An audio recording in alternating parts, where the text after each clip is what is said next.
Doncs intentarem que la modificació de la LOTUB siga una modificació pràctica, sigui una modificació que servisca per a agilitzar tots els tràmits urbanístics, que siga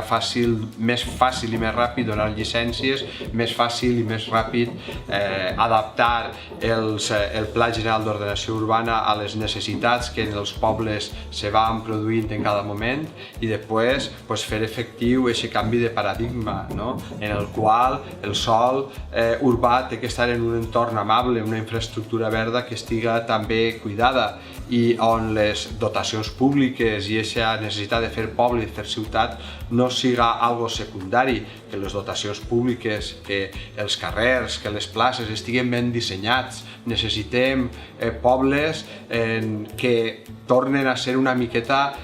tornen a donar-nos la qualitat de vida que tenien abans, allò de que els carrers, els xiquets puguen tornar a jugar pel carrer, és algo que ens dona una qualitat de vida que és perfectament possible i que el que cal és que ho ordenem correctament per a que de veritat se pugui fer. Sí, doncs crec que aquesta reunió ha sigut molt positiva perquè ens dona una visió de lo que és l'urbanisme tan complex com és l'urbanisme i unes pinzellades per a on pot anar l'urbanisme. Jo crec que s'han dit així coses que realment canvien, humanitzen els pobles, humanitzen les ciutats i crec que hem d'anar encaminats per aquesta via, on la gent pugui viure en qualitat de vida. Jo soc de Muro i la veritat que penso que en el meu poble tenim molta zona verda i més que en volem adquirir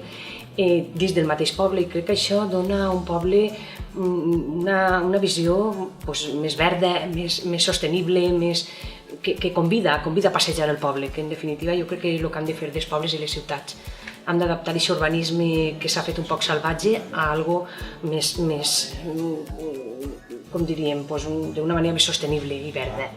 I crec que així s'han donat pinzellades d'això. Crec que és molt productiva esta reunió.